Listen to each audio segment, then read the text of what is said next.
She's one of the largest ships sailing our oceans. She's as tall as a 10-story building. And in a year, she travels 2/3 the distance to the moon. Well, it's his job to keep out of my way, but he's not moving. In 12 months, she carries nearly 200,000 containers, a cargo worth $4.5 billion. Cargo that must be delivered intact and on time. Yet this huge ship has a crew of only 22, who have to be ready for any conditions, any emergency. All ship personnel to your boat station. See any lights? And must be ready to defend their ship against desperate marauders, modern-day pirates. The Atlanta's mission? Transporting and protecting a mountain of very valuable cargo. Come, experience life aboard a maritime megastructure. Witness the mechanics and machinations of life at sea. Okay, I'll go ahead, thank you. Starboard 10. And visit the bustling ports that feed the ever-growing world of trade. Welcome aboard the OOCL Atlanta, a mega ship, a true giant of the ocean.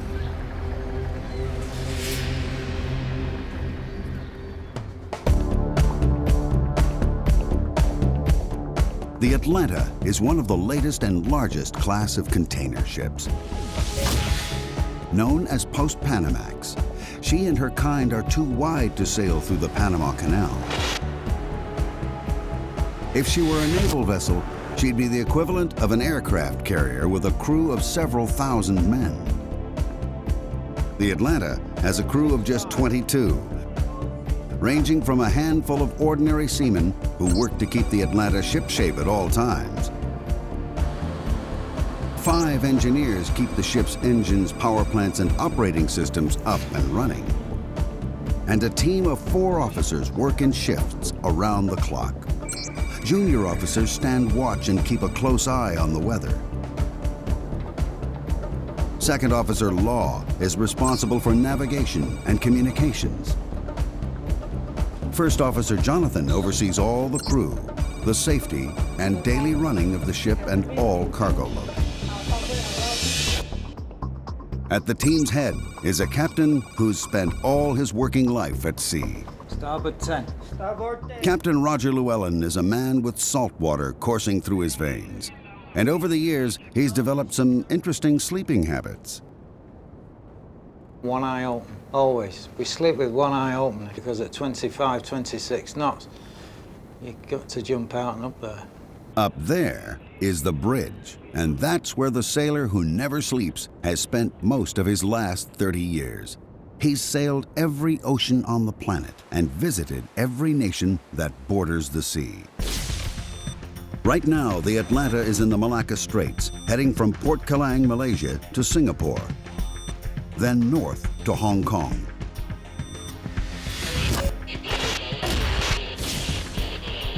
It's a hectic schedule on a crowded route. 050. A lot of traffic not doing what they're supposed to do, a lot of traffic not reporting. So you've got to have eyes at the back of your head. You've got to keep an eye out for everything moving, especially small coastal traffic. We've got one here, not reported, you see. He's trying to get across the bow. When the Atlanta blows her horn, you'd be well advised to move out of her way. Her vital statistics are staggering. From bow to stern, the Atlanta is 323 meters long. That's over 1,000 feet. In fact, if you could tip the Atlanta up on her bow, she'd edge out the Eiffel Tower. The area of her top deck is greater than 2 football fields. Fully laden, the Atlanta weighs more than 300 jumbo jets. On her normal route, she carries cargo from Southeast Asia to the west coast of America and back again every 42 days. These ocean giants make the Earth very small.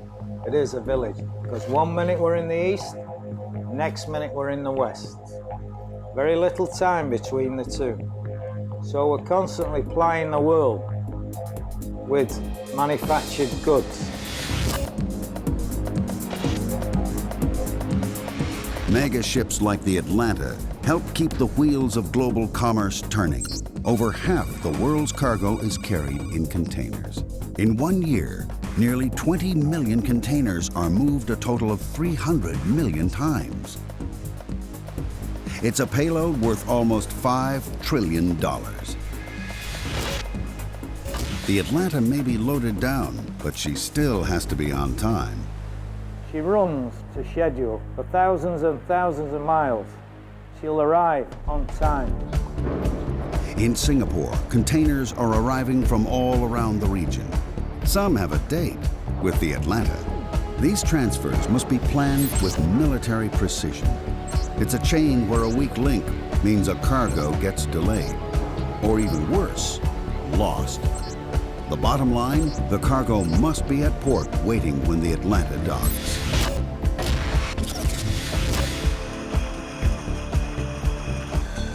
Two particular pieces of cargo due for the Atlanta started their journey several thousand kilometers away in Australia.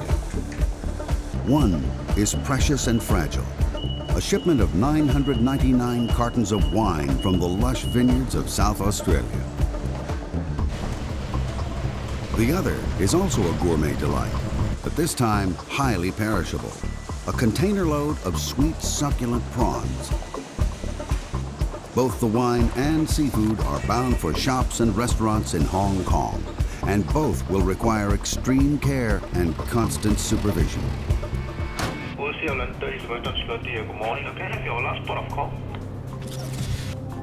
The Atlanta's due in Singapore in less than 24 hours, but there's a problem. Third mate. Yes, that's correct, over. Third mate. Yeah, OC Atlanta, the master here. I sent it yesterday and I sent it again this morning when I left Port Clyde. Roger, but so far we've not received it. Port procedures are very strict. I give up. Without the right paperwork, ships can't enter a country's waters.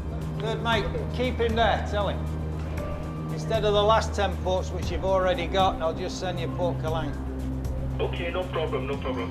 Aye, aye. The captain must keep to schedule. He has 2,200 containers to move in Singapore.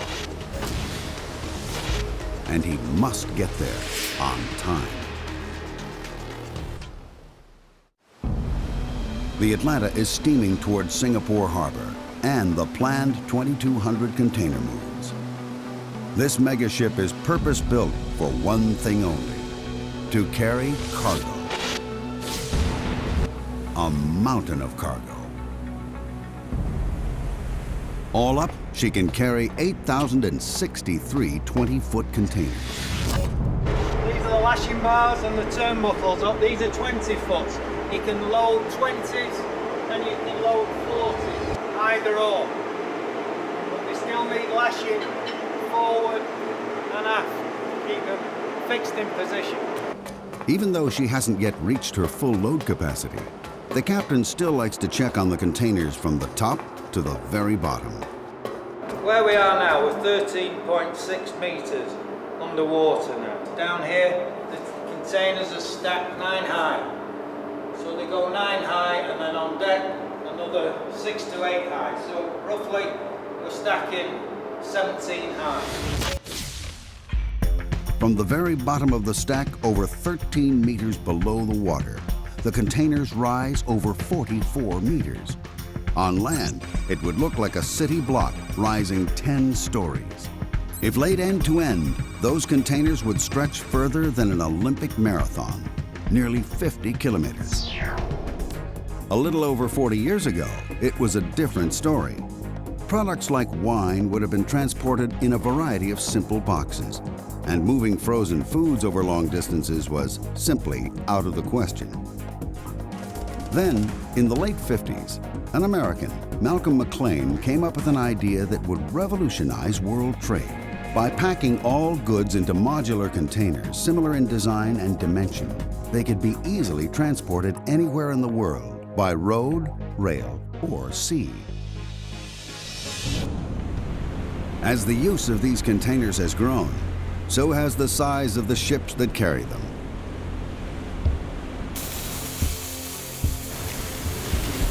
The Atlanta is one of 12 SX-class ships built for OOCL by the Samsung shipyard in Korea.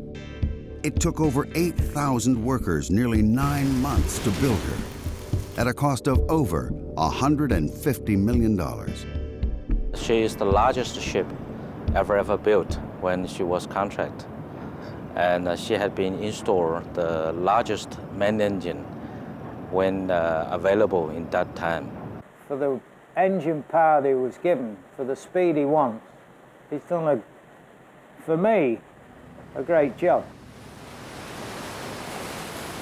When first launched, the SX class held the world record as the largest container ship ever built. We use the high tensile steel to get the minimum light ship weight so that we can maximize the cargo loading capability. It's that combination of high tensile steel and the design of the hull that gives the Atlanta her enormous load-carrying ability. This that runs the full length of the ship, it's a very important structural member for stresses, because you must remember there's so many big openings that the ship is bending all the time. In this area, when you've got 95,000 horsepower pushing this ship, the pressure is enormous. You can see that the frame structure is very heavy. So this is a high stress area, especially in heavy weather. The real pride of the Atlanta is the power plant. This is one of the world's biggest diesel engines. A 12-cylinder turbocharged monster. Its sheer size is breathtaking. The engine fills a room 6 stories high, 6 stories of incredible power. The engine peaks at 104 revolutions per minute, but generates a mind-blowing 93,120 brake horsepower. That's over 700 times more power than an average family car.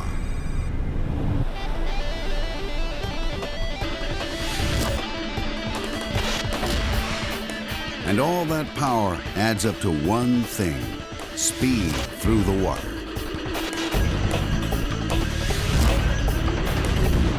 She can average nearly 25 nautical miles an hour. That's fast enough to water ski behind, as long as you can handle that huge stern wash. While at sea, the Atlanta can notch up over 570 nautical miles a day. But a speed like that comes at a price.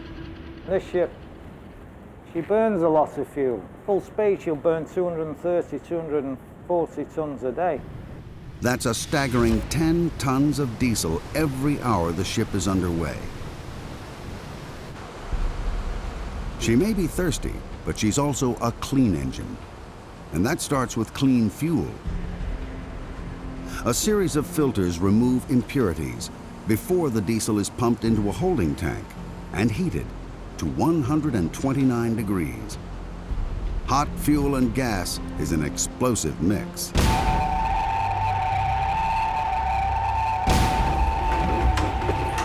Number 7 cargo hold, number 7 cargo hold, the fire alarm's gone off. No other sound strikes fear into the heart of the mariner like the fire alarm. Starboard side, bay 1, starboard side. Let me know A fire at sea can spell disaster. A small spark can soon become a fireball. The crew have to be ready to act in an instant. In the ocean, you're on your own, you've got nobody. We've got no shore facilities, no emergency services. We just rely on our own training and our own emergency services. But a fire is the worst. In an emergency like this, First Mate Jonathan rallies the crew. The captain calls the shots. We are now proceeding forward for investigation. Aye, aye. On deck, please. Getting it right can mean the difference between survival and disaster. Both those are ready. Okay, I'm going to start the emergency fire pump. I got that. The crew have to work together closely. When the emergency pumps come on, they come on strong. Seawater is pumped onto a fire at a rate of over 4,000 liters per minute through high-pressure hoses. Training every Saturday afternoon, 2 hours of training every Saturday. We have fire drills, forward, galley, accommodation, all over the ship. Within a space of 3 months, we'll have covered every part of the ship on a fire drill. And 95% of all fires at sea are in the engine room. Meet me down at the CO2 room. The CO2 room. You read over? Yeah, copy. Each week, the Atlanta's crew carry out an intensive fire drill. A fire in the engine room is the most dangerous of all and cannot be fought with water. Fighting an engine room fire requires a different strategy. This room is filled with hundreds of bottles of carbon dioxide, which can be directed automatically to the engine room via a network of sprinkler systems, starving the fire of oxygen. While the fire drills have been taking place, the Atlanta has been powering her way towards Singapore, with Captain Llewellyn determined to keep her on schedule. The Atlanta's ability to maintain her top speed is thanks to her revolutionary propeller. This 85-ton, 6-bladed piece of molded alloy spinning at just 104 revolutions per minute provides enough thrust to drive her forward at 25 knots. Sitting behind that propeller is a huge rudder that plunges nearly 12 meters below the surface of the waves. It's roughly the same size as a double-decker bus. And with a surface area like that, the captain doesn't want it angled for too long. A rudder at an angle causes drag, which slows the ship down. You need to keep the rudder movements to a minimum. So I like just to keep her within 1 degree on either side, but that depends on the sea conditions. Big swells, big following sea, you can't do that. At the moment, the sea conditions are perfect for steering a straight line to Singapore. ETA, 0700 hours.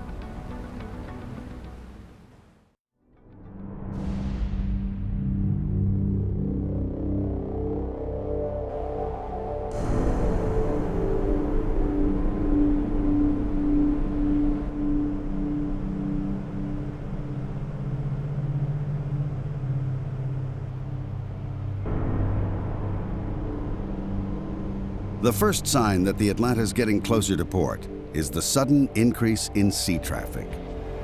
1, 2, 3, 4, 5, 6. One of the problems with being a giant is avoiding the dwarves of the ocean. For the captain, arrival at port is one of the most stressful parts of the journey. He has to be ready to react in an instant. Well, it's his job to keep out of my way, but he's not moving, you see. He's still coming across. Now he's going round. Now he's going to come across my stern. It's going to be a long day for the captain and his crew. Getting into port is just the first hurdle. It's the end of, not the end of the working day, but it's because we got cargo work straight away after. But it's the end of the problems in the Singapore Straits. So we can relax a little. Engine tested head on a stern. While the captain maneuvers the Atlanta carefully closer to port, 2,500 kilometers away, another key individual is frantically working behind the scenes. Eric Lee is the ship planner. At the head office in Hong Kong, he's using the latest in sophisticated cargo planning software. He calls all the shots when it comes to loading the Atlanta's 8,000 containers, and must make sure that every piece of cargo is ready and waiting. A miscalculation could prove costly. The worst thing is the ship is sitting at the terminal, berthing at the terminal without any work. We lost a lot.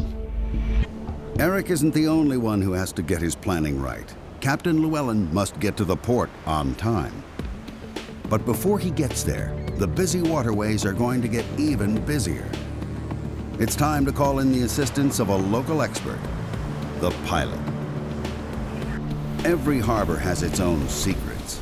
Fast currents, changing tides, shallow waters. In a tricky maneuver, the Atlanta is about to pick up the man who knows these waters like the back of his hand. Zamil Nair has been a pilot in Singapore port for over 20 years. Well, we trust him, but you got to watch what he's doing. So it's until you're actually tied up, you can't relax. Bringing this mega ship into dock is the most dangerous maneuver of any trip. I'm dead slow at the moment. The chain of command is strict and involves as many as 12 key individuals. Starboard 10. Thank you, brother. Basically, I'm working closely with the captain, ship's captain, and he's using my expertise in ship handling and local knowledge to get the ship alongside. 314, steady, sir. Thank you. Dead slow ahead. Dead slow ahead. Sea Labrador, Pilot Labrador. We've got a tug coming out there. It's going to be made fast at the stern on the port quarter. This tug is about 4,000 horsepower and it's a fairly big, powerful tug. So basically I'm going to swing the ship around to starboard and then backing down into the berth. Stop engines. Stop. Engine. With main engines stopped, the tugboat Labrador is tied to the stern of the Atlanta on the port side. Then it's dead slow ahead. Atlanta bridge, gangway ready. Okay, Tango 1, OCL. Tango 1. Will be starboard side, long side, bridge to bow, 249 meters. 249. Okay, I see one of your crane is down. Can you check on the crane, please? Okay. Bigger the ship, the smaller the space, pilot. Yep. The bigger the ship, the smaller the space. Stop engines. Stop engine. Okay, Labrador, increase the full power. Yeah. At the stern is the Labrador, a 4,000 horsepower tug. Up front, the Atlanta's huge electric-driven bow thruster adds another 3,350 horsepower. All up, the pilot has over 7,000 horsepower at his command. By combining the pull of the Labrador at the stern and the power of the bow thruster, the pilot cleverly spins the Atlanta into position. When the spinning is over, it's time for some precision parking. Okay, Labrador, slow the port, Labrador. It's the ultimate shoehorning exercise. Dead slow ahead. Dead slow. There's no margin for error. The Atlanta is 323 meters long. She's being parked in a space with only meters to spare. Stop engines. Stop engine. What have you got forward now? How much? What about 5 meters? 5 meters, is that all? So keep the after spring slack. Don't give it up. Keep spring slack as we come astern. Even though they perform this operation hundreds of times a year, it's a tense time for all the crew. All the way on your forward spring now. All the way forward. 2 meters, 2 meters. Should be on the road in a minute.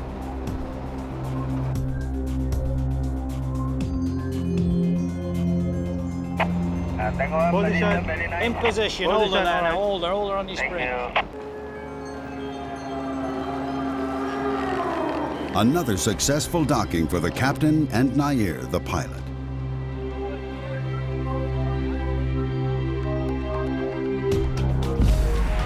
And the moment the Atlanta docks, things swing into action as the trucks line up for loading and unloading.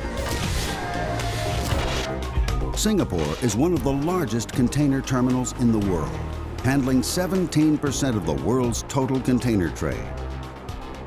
In 2004, over 20 million 20-foot containers passed through the port of Singapore. For every single ship, every minute in port counts. A total of 4 giant cranes start moving the Atlanta's containers at breakneck speed. The pressure is on.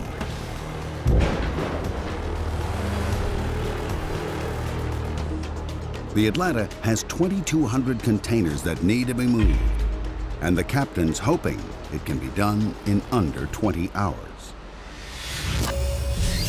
This is where Eric's cargo planning is really put to the test. He has to pre-plan every move and allocate each container a specific position on the ship. No container should be moved twice. Double handling wastes time and money. So containers due to be unloaded at the next port must be stacked close to the top, while a container bound for America needs to be stacked deeper in the hold. The other major concern is keeping the ship balanced during loading.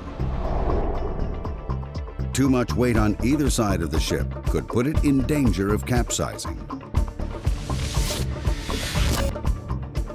It's Jonathan, the first mate's job to keep a close eye on the Atlanta during this critical time.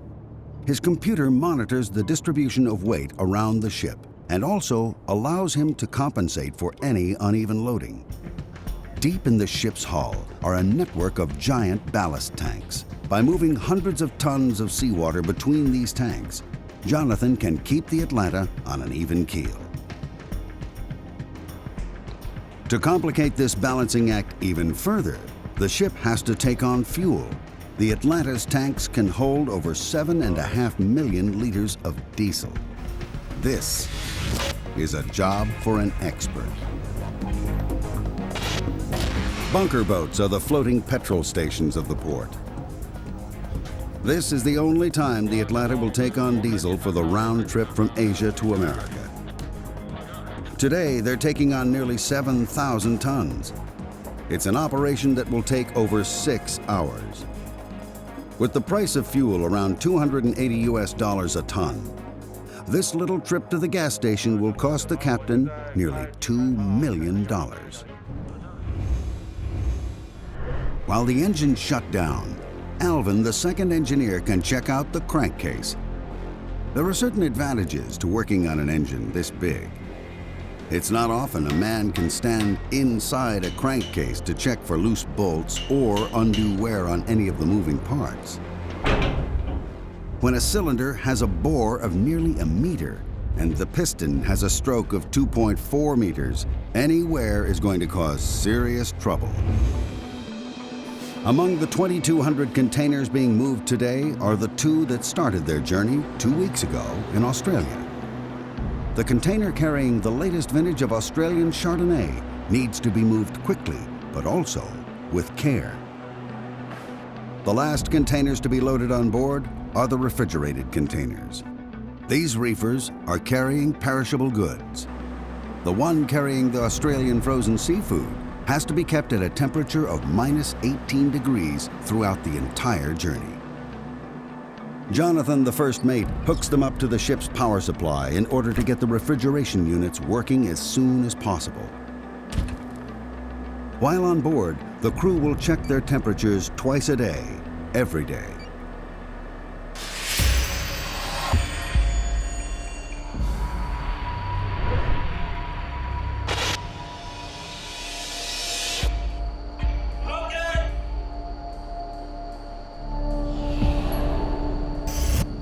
Below decks, the crew go on a manhunt.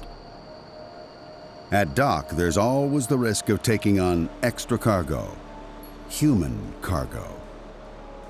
Stowaways looking for a free ride to the USA.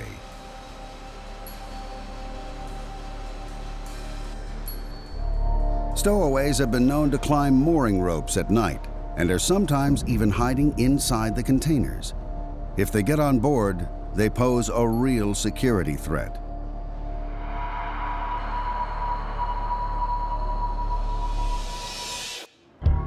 While the crews search for stowaways down below, up on the bridge, the officers are planning for the sea voyage ahead. It's the second mate's responsibility to plot the course. It's an intricate combination of old world tradition and new age technology. He does his initial plotting using charts, slide rule, and compass, and then transfers the data into a computer. The advanced software then links his data to the satellite navigation systems and radar. The result? The officers on the bridge can plot the ship's course and see any oncoming traffic, all in real time. Well, the beauty of that for me is you see where you are instantly. You see exactly where the ship is. And there's many times I have to be on my own, so I need to know where she is. A ship of this size, when she's drawing 13.6, 14 metres, we need to know exactly where she is. The search for stowaways below deck is complete, and the crew have given the bridge the all clear.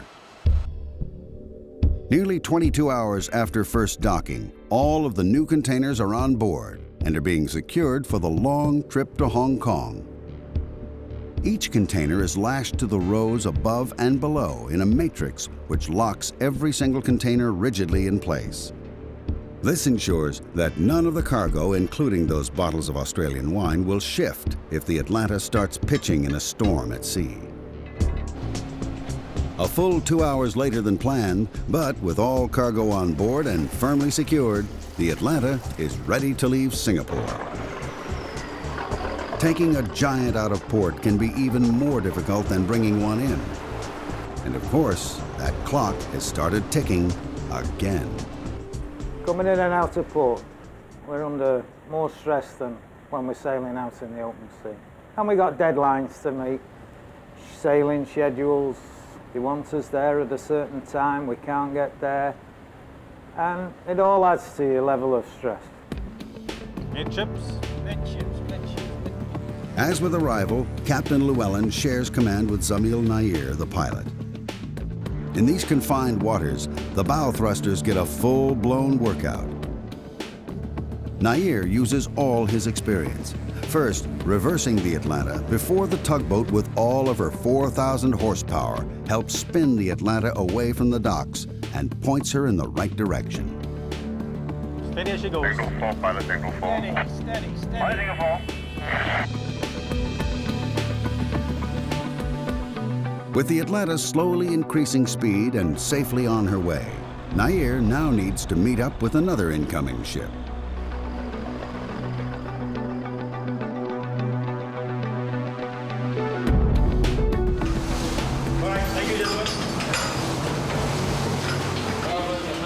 It's a transfer that involves a hair-raising climb, followed by a brave leap to the pilot boat, all at a speed of over 8 knots.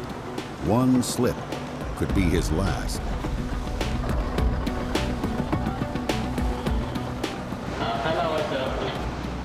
By his calculations, it's a leap of faith that he performs as many as 8 times in one working day. Once the Atlanta is out in open waters, Captain Llewellyn resumes sole command of his megaship.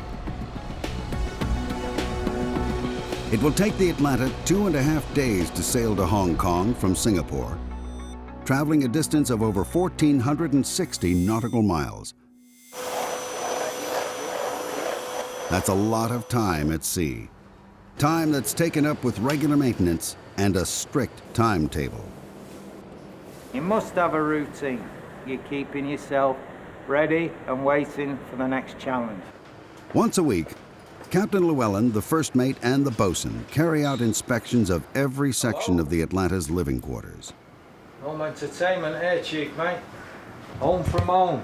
Home from home. For the captain, the Giant can only run efficiently if attention is paid to every tiny detail. That applies to every inch of the ship. While the crew's quarters are checked, the crew themselves have their own inspections to carry out. Electricity is crucial for all the ship's operating systems. The engineers are responsible for keeping all 5 3,000 kilowatt generators running smoothly.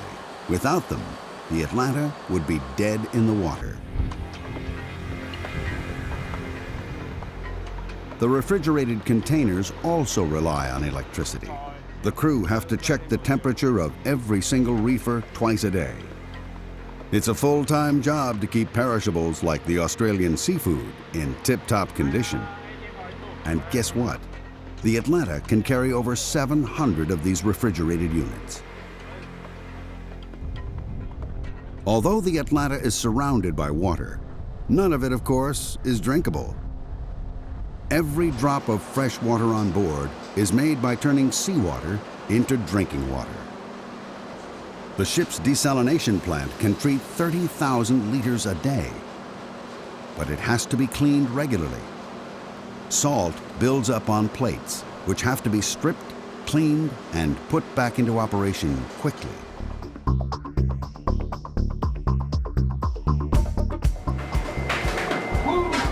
Hold in there.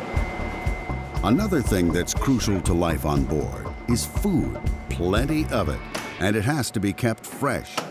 The Atlanta has its own mini reefers in the living section. This is the veg room.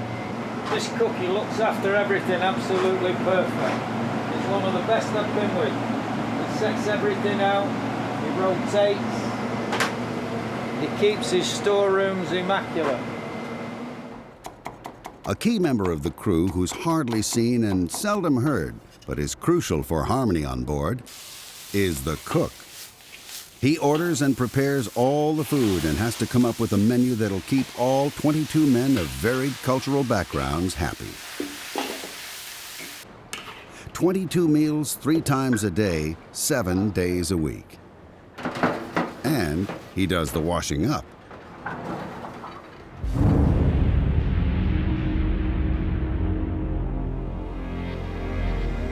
For the captain, sharing meals with the crew is about far more than just the food. One of the beauties is to bring them all together, to sit down and eat together. And you make them feel part of the team. If you don't have a team, you can forget this life. You must work as a team. If there's ever a time when a good team spirit is needed, it's tonight. The ship is entering dangerous waters.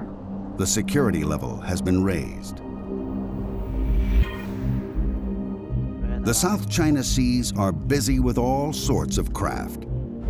Many are small fishing boats, miles from shore. Some, however, may not be at all interested in fishing. Pirates trawl these waters, looking for the ultimate catch. Heading on 308, sir. Well, they're there. You don't know where they are, but they're there. They're watching all the time. So it's a threat. We know that threat. Official figures show there can be 3 pirate attacks every 2 weeks in these waters. Third mate, I've got 2 targets here. And these guys that come aboard, if they can get aboard, they're ruthless. They'll kill for the US dollar. Modern pirates don't wear eye patches and don't carry daggers between their teeth. Today, they carry machine guns, AK-47s and M16s, and travel in high-powered speedboats. 252, 3 miles. We're a soft target, we're easy. We're not armed, we're just easy. They know that. Starboard 20. Starboard 20. Hello aft, hello aft. Bridge, the mechanic reporting. Yeah, this is Bridget. We've got a target now. He's moving at 32 knots. He's coming down the port side. If you see anything, let me know. This is the captain. All crew members to your pirate stations. All crew members to your pirate stations. The crew have to be ready to defend their ship. The pirates have one of 2 aims, either to take the crew hostage, or more commonly, to steal any money or valuables that might be on board. The pirates' strategy? Attack the ship's blind spot. They head for the aft deck. This is the lowest part of the ship and the most vulnerable. As I'm taking evasive action now, I'm going port 20. I'm going port 20. Midships, midships. If the captain can't outmaneuver the marauders, their only defense, high-pressured water cannons. Their only hope? Washing the attackers into the sea before the pirates can get aboard.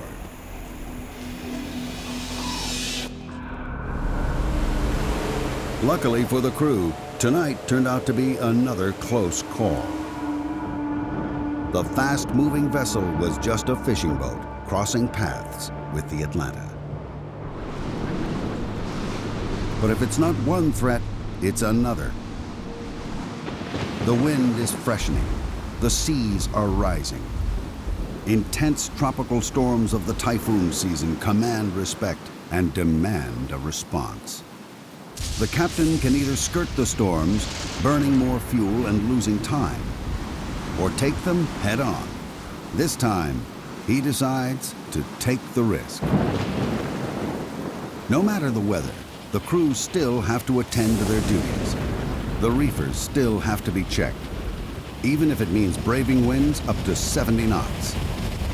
It's in conditions like these that the power supply to the reefers could fail, spelling disaster for our precious cargo of Australian seafood.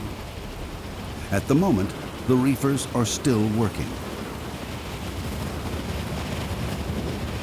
Storms can severely reduce visibility, but heavy rain also plays havoc with navigation equipment. The squalls create unreadable blotches on the radar screen. The danger: there are times when the crew of the Atlanta are almost sailing blind.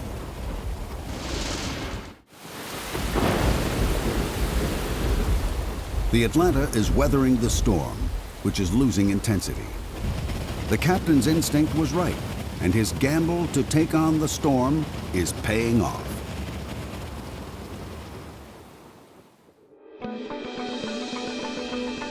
But now, she still has to make Hong Kong by midnight. The rest of her journey depends on it.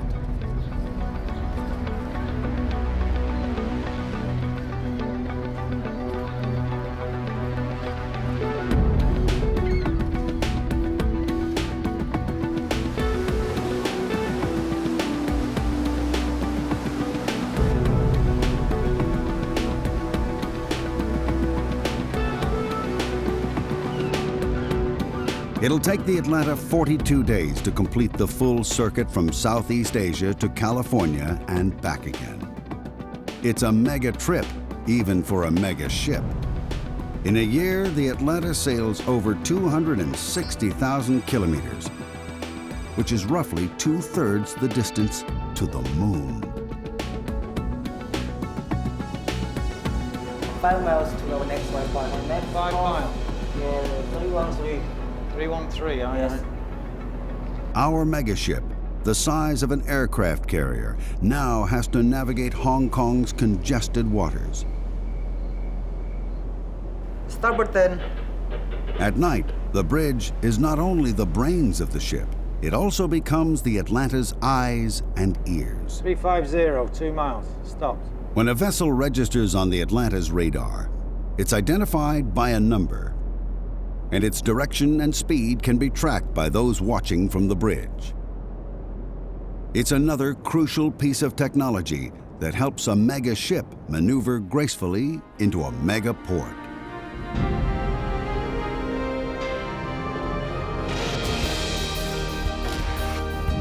Bringing the Atlanta into another of the world's busiest ports at night means this small crew have to work together with maximum efficiency once again. It's just before midnight. In any 24-hour period, as many as 100 container ships sail into this harbor. The Atlanta is the last of the day.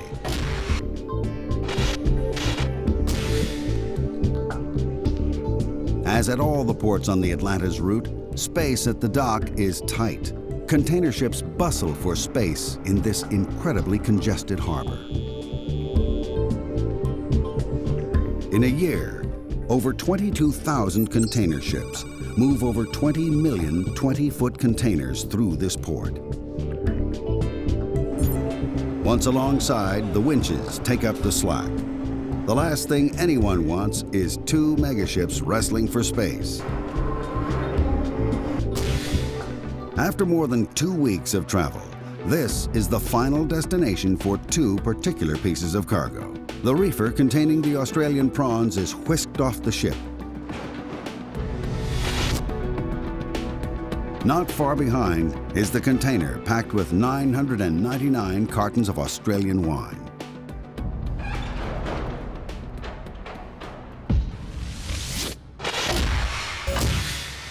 The containers carrying both the prawns and wine reach a cargo warehouse. This is the telling moment. The frozen seafood has passed through the tropics, crossed the equator, and arrived, still frozen after 2.5 weeks at sea. By the time the seafood has been unpacked, the Atlanta has taken on her load for America, and fully laden, she sails on. On the bridge, the captain and second mate Law plot the ship's next long journey across the Pacific Ocean. Having made a long and perilous journey of their own, all 999 cases of wine have arrived intact and on time.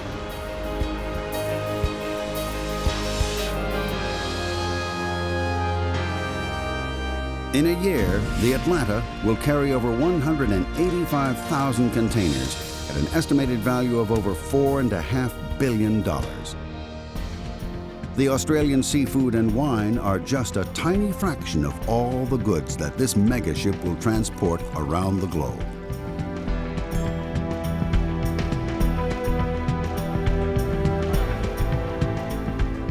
The Atlanta won't dock in California for another 10 days, giving some of the crew a chance for a well-earned break. Don't eat everything, right? Save us some food.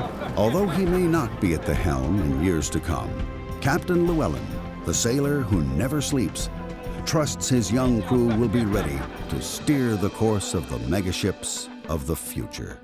The satisfaction I get is knowing that the boys will be taking from what I've given them, and hopefully carry on running a safe, happy, well-run ship.